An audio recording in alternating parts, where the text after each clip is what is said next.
નમસ્કાર વિદ્યાર્થી મિત્રો, ધોરણ 12 વિષય આંકડાશાસ્ત્ર પાર્ટ 2 યાદચ્છિક ચલ અને અસતત સંભાવના વિતરણ વિભાગ F। એક પેટીમાં 1 ડઝન 12 કેરીઓ છે, તેમાં 3 કેરીઓ બગડેલી છે અને આ પેટીમાં યાદચ્છિક રીતે પૂરવણી રહિત 3 કેરીઓ પસંદ કરવામાં આવે છે। જો x એ પસંદ કરેલી કેરીઓમાં બગડેલી કેરીઓની સંખ્યા દર્શાવે તો x નું સંભાવના વિતરણ મેળવો અને તે પરથી પસંદ કરેલ કેરીઓમાં બગડેલી કેરીઓની અપેક્ષિત કિંમત તથા વિચરણ મેળવો।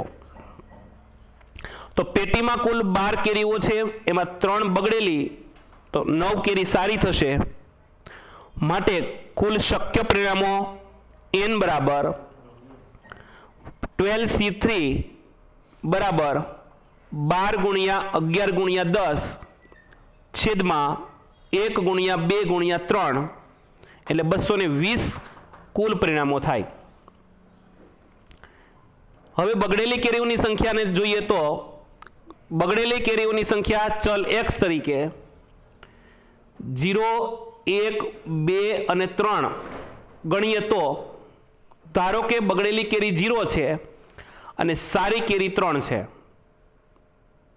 તો x બરાબર આપણે 0 મૂકીએ તો 3C0 એટલે કે બગડેલી 0 ગુણ્યા 9 સારીમાંથી 3 સિલેક્ટ કરીએ તો 9C3 બરાબર 3C0 એટલે 1 ગુણ્યા 9C3 એટલે 9 ગુણ્યા 8 ગુણ્યા 7 છેદમાં 3 ગુણ્યા 2 ગુણ્યા 1 એટલે ઉપર થશે 9 8 72 ને 72 ગુણ્યા 7 અને એના ભાગ્યા 6 કરો એટલે 84 મળશે અને 1 ગુણ્યા 84 એટલે 84। આમ 84 કેરી છે એ આપણને મળશે, પણ સંભાવના કેટલી મળશે તો P ઓફ x બરાબર 0 એટલે કે બગડેલી કેરી 0 હોય ત્યારે સંભાવના 84 ના છેદમાં 220 થાય। x બરાબર હવે મૂકીએ 1 એટલે કે 1 બગડેલી કેરી અને 2 સારી કેરી, એટલે કે x બરાબર 1 મૂકીએ તો 3 બગડેલી એમાંથી 1 સિલેક્ટ થાય એટલે કે 3C1 ગુણ્યા 9C2 એટલે કે 9 કેરીમાંથી 2 સારી મળે, તો 3C1 એટલે 3 ગુણ્યા 9C2 એટલે 36 થાય અને 3 ગુણ્યા 36 એટલે 108, માટે સંભાવના P of x is equal to 1 બરાબર 108 ભાગ્યા 220 થાય।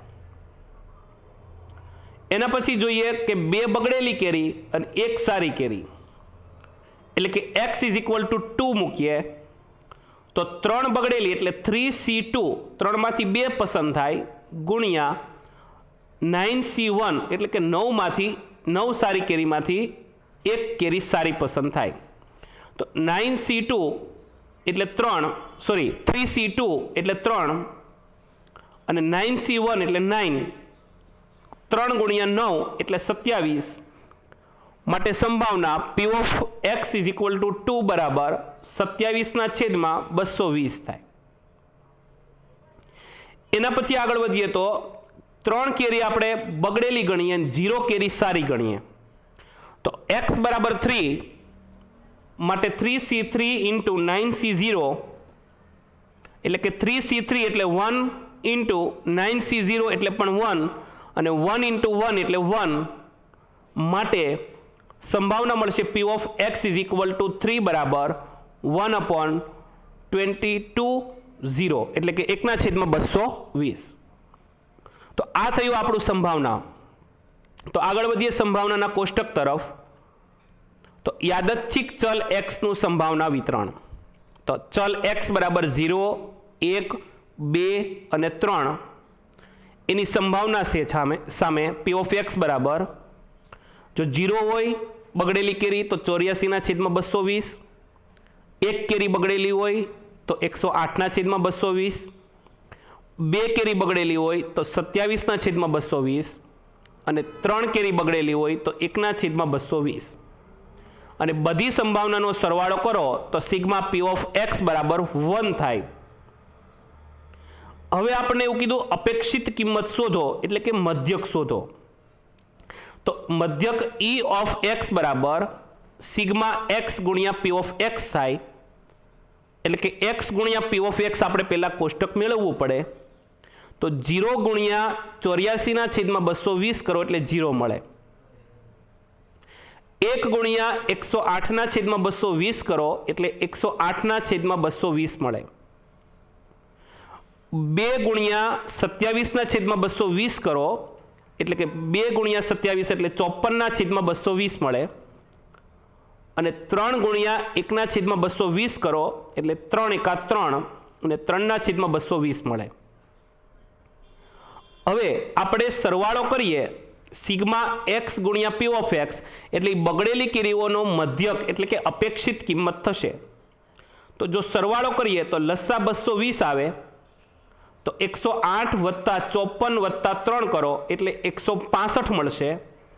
અને 165/220 કરો એટલે આપણને મળશે અપેક્ષિત કિંમત જે આપણા માટે કેરીઓ બગડેલી છે એના માટે મળશે. પછી આપણને શોધવાનું કીધું છે વિચરણ. તો વિચરણ માટે સૌપ્રથમ આપણે સિગ્મા એક્સનો વર્ગ શોધવો પડે. તો સિગ્મા એક્સનો વર્ગ એટલે એક્સનો વર્ગ ગુણ્યા પી ઓફ એક્સ એટલે કે પહેલું ખાનું અને ત્રીજા ખાનાનું ગુણાકાર કરો ફરી પાછો અને ચોથું ખાનું મેળવો. તો 0 ગુણ્યા 0 એટલે 0. 1 ગુણ્યા 108/220 એટલે 108/220 મળે.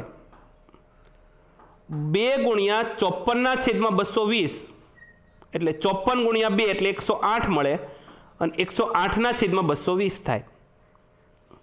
અને 3 ગુણ્યા 3/220 એટલે 3 તેરી 9 અને 9/220 મળે. અને એનો સરવાળો કરો 108/220, 108/220 અને 9/220 તો આપણને મળશે 225/220 જે આપણને સિગ્મા એક્સનો વર્ગ મળે છે.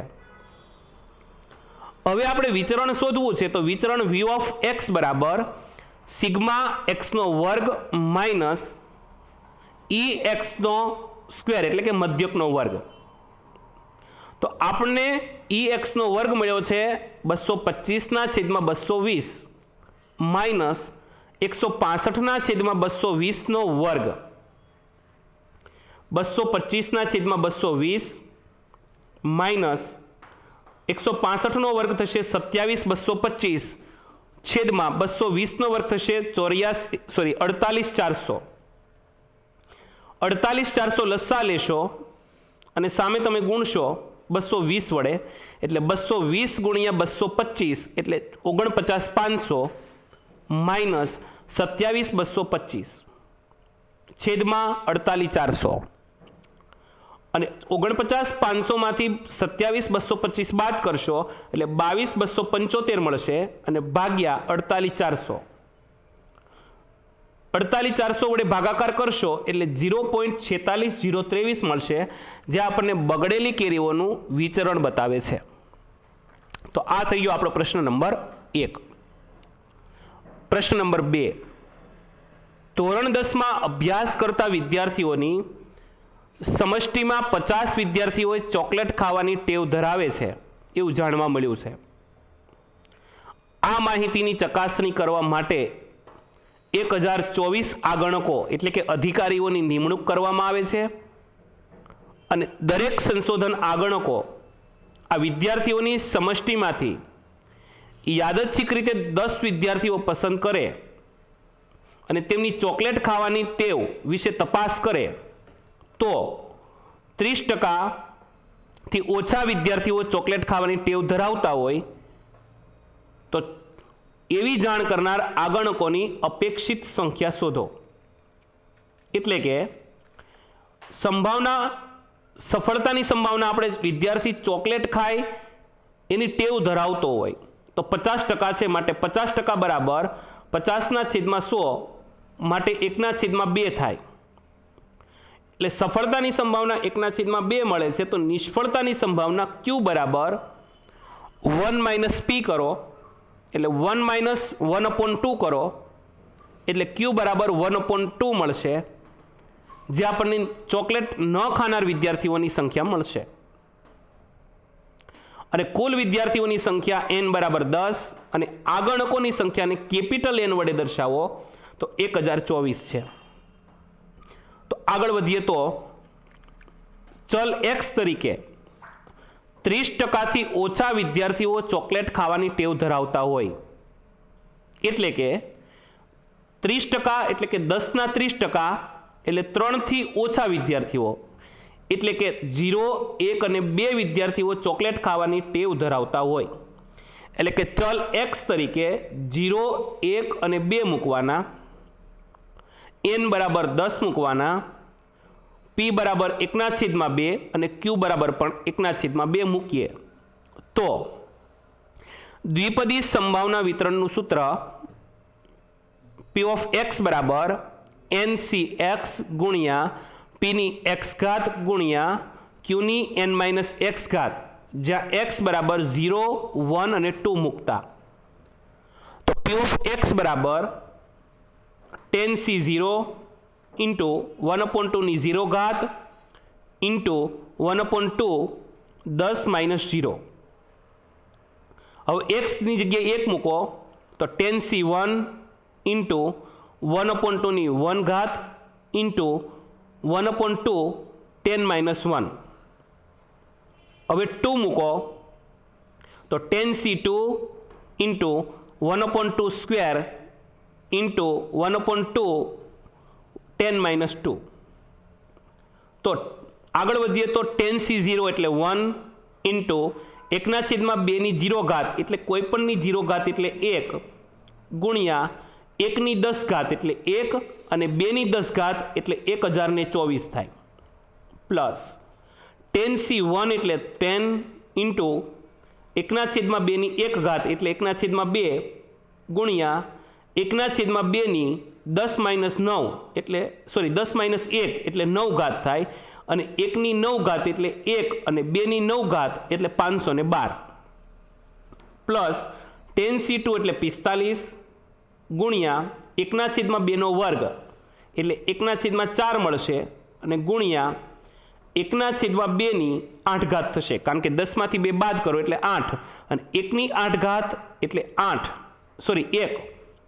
અને 2 ની 8 ઘાત એટલે 256. હવે 3 આપણને મોટા કોષ્ટક મળ્યા, 3નો અંદર ગુણાકાર કરીએ તો p of x બરાબર 1 × 1 × 1 અપોન 1024 એટલે 1/1024 પ્લસ 10 × 1 × 1 એટલે 10 અને છેદમાં 2 × 512 એટલે 1024 પ્લસ 45 × 1 × 1 એટલે 45 અને છેદમાં 4 × 256 એટલે 1024. 1024 લસા લઈએ તો 3 છેદમાં 1024 છે, માટે ગુણવાની જરૂર નહીં પડે, એટલે 1 + 10 + 45 એટલે કે 1 એટલે 1, 10 અને 45નો સરવાળો કરો એટલે 56 મળે, 56/1024, જે આપણને 30%થી ઓછા વિદ્યાર્થીઓ ચોકલેટ ખાવાની ટેવ ધરાવે છે. પણ આપણને આગણકોની સંખ્યા શોધવાનું કીધું છે, તો આગણકોની સંખ્યા શોધવાનું સૂત્ર capital N × P of x કરો તો કેપિટલ N એટલે 1024 ગુણ્યા P of x સંભાવના મળી 56/1024, તો 1024 બાદ કરી નાખો, કેન્સલ આઉટ કરી નાખો, છેદ ઉડે એટલે, તો આગણકોની સંખ્યા તમને 56 મળશે. એટલે કે 30%થી ઓછા વિદ્યાર્થીઓ ચોકલેટ ખાતા હોય અને એનું સંશોધન કરવાનું કહે તો 56 આગણકોની જરૂર પડે, એટલે કે 56 સંશોધન અધિકારીઓની જરૂર પડે. તો આ થઈ ગયો આપણો પ્રશ્ન નંબર 2, અને અહીંયા વિભાગ Fની સાથે ચેપ્ટર નંબર 2 યાદચ્છિક ચલ અને અસતત સંભાવના વિતરણ પૂરું. બસ અસ્તુ. અમારો વિડીયો ગમ્યો હોય તો અમારા વિડીયોને લાઈક કરો, શેર કરો અને અમારા નવીનતમ વિડીયો જલ્દી મેળવવા માટે અમારી ચેનલને સબસ્ક્રાઈબ કરો. ધન્યવાદ.